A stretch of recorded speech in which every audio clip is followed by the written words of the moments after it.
मैं 99 लड़कियों के साथ सो चुका था और सेंचुरी कुंवारी लड़की के साथ पूरी करनी थी।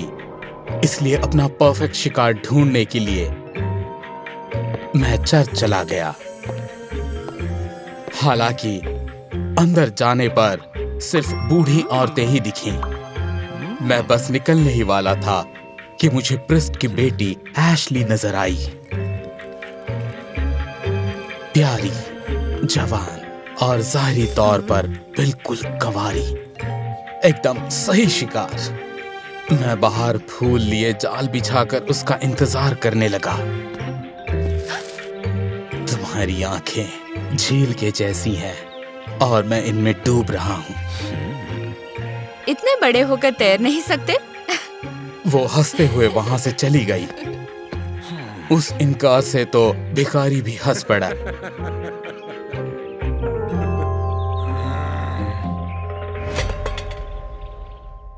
तो मैंने होशियारी से उसका पीछा करने का सोचा, लेकिन वो पास के ही बदनाम गली में गई और एक बार में दाखिल हुई। शहर के हर नामचीन गुंडे का यही ठिकाना था और एशली एक पहलवान के साथ डेट पर आई थी। तुम इस फटीचर के साथ हो, दिमाग तो ठीक है ना? अचानक उस पहलवान ने मुझे धक्का दिया।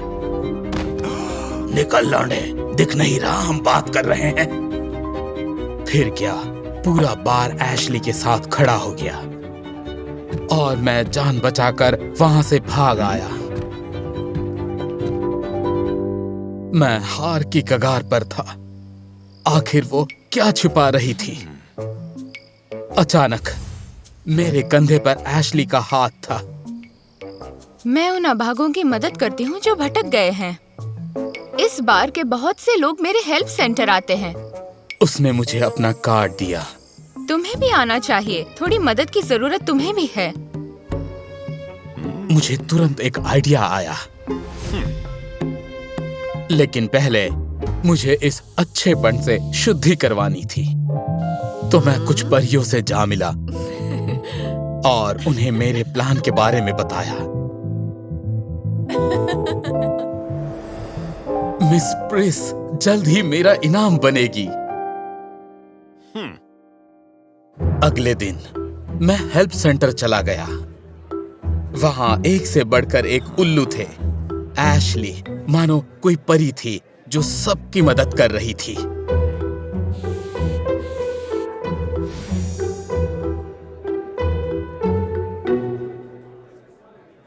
आखिरकार मेरी बारी आ गई।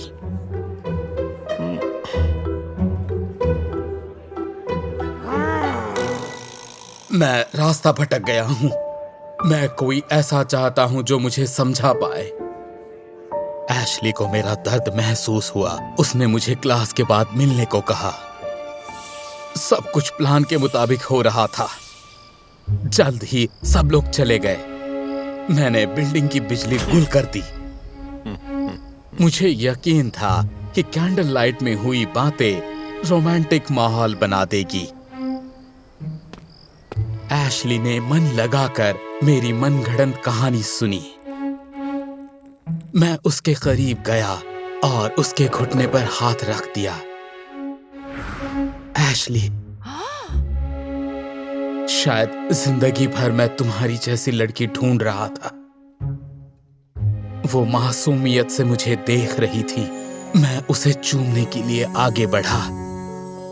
उसी वक्त एशली ठहाके मारकर हंसने लगी। आज तक जितनी भी मनगढ़ंत कहानियां सुनी हैं, उसमें से ये सबसे वाहियात थी। और हाँ, जाने से पहले इलेक्ट्रिक पैनल ऑन कर देना।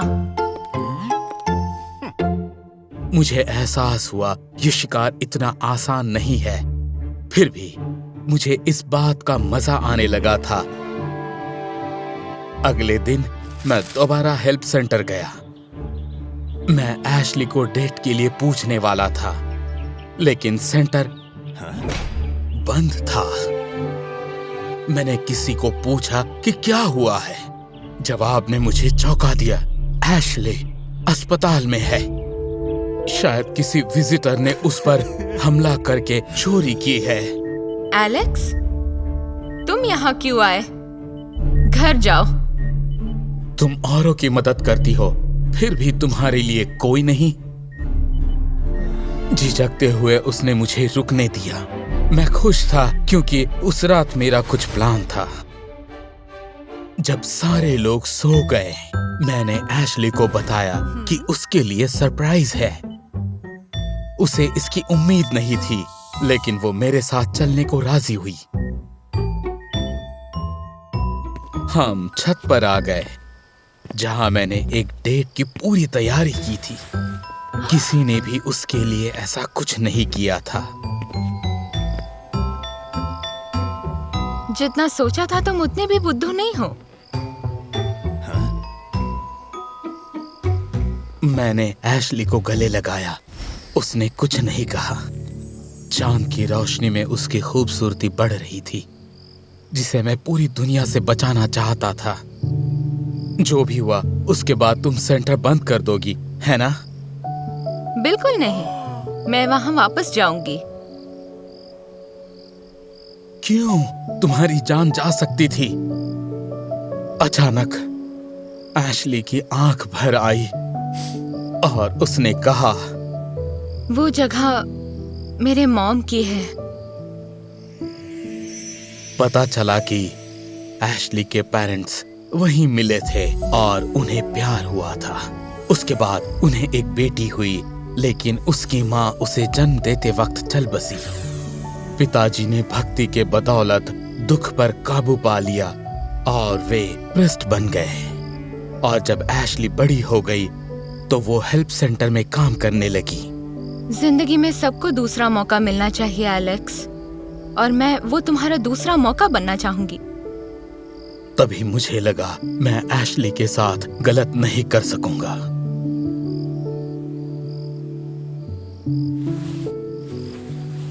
मैं निकलने ही वाला था, अचानक उसने मुझे रोक लिया। मैंने कितने लोगों की कहानियां सुनी हैं, लेकिन किसी ने मेरी कहानी नहीं सुनी। रुक जाओ। उसने मुझे खींचा और किस किया। उस रात जो मेरा ख्वाब था वो पूरा हो गया। उसके बाद मैं अपनी पुरानी जिंदगी में लौट आया। बाकी लड़कियां मुझे एशली के बारे में पूछने लगी और मैंने बता दिया मैं उसके साथ रात गुजार चुका हूं। उसने अपने डैड से इजाजत ली थी क्या? पता नहीं क्यों, लेकिन उनकी बातें मुझे चुभ गई। Shut up! वो तुम सभी से कई गुना अच्छी है। मैं उनके साथ एक पल भी नहीं रुकना चाहता था।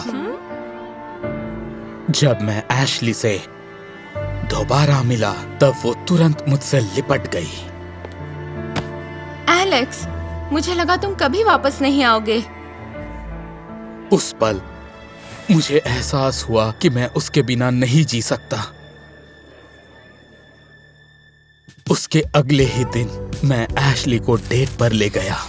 वहां मैं उसे अपने सारे जज्बात बताना चाहता था, लेकिन ट्रैफिक के बीच मुझे कुछ पुरानी दोस्त मिल गई। तुम कहाँ गायब हो गए थे मिस्टर? पतलून ढीली करने के लिए नया शिकार मिल गया क्या? उनकी बातें सुनने के बाद एशली ने मुझसे जवाब मांगा। हाँ, ये सच है, लेकिन जान, वो कुछ नहीं सुनना चाहती थी और रोते हुए कार से उतरकर चली गई।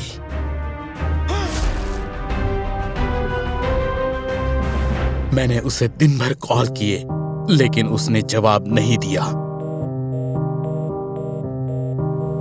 मैं उसके सेंटर पर भी गया, लेकिन पहलवान ने मुझे अंदर जाने से रोक दिया।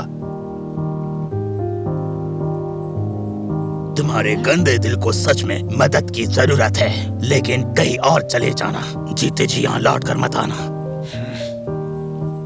मैं एशली के लायक नहीं था और मुझे बदलने की जरूरत थी। मेरी पिछली जिंदगी से मैं शर्मिंदा था, तो मैंने मेरी कार, मेरे कपड़े, मेरी ज्वेलरी बेच दी और एशली के सेंटर को दान दे दिया।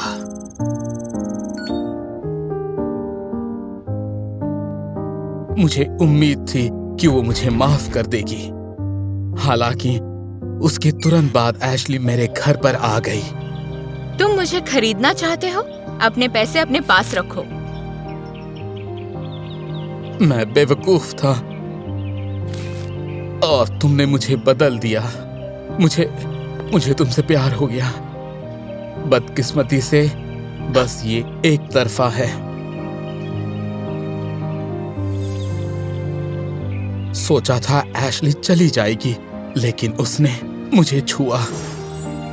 एक भले इंसान ने मुझे सिखाया है कि सबको दूसरा मौका मिलना चाहिए। एशली मुस्कुराई और मेरे गले लग गई। उसने मुझे माफ किया और मैं उसे कभी नहीं छोड़ सकता था। प्यार में कभी कभी दूसरा मौका पहले से भी अच्छा साबित होता है, क्योंकि हम अपनी गलतियों से सीखते हैं।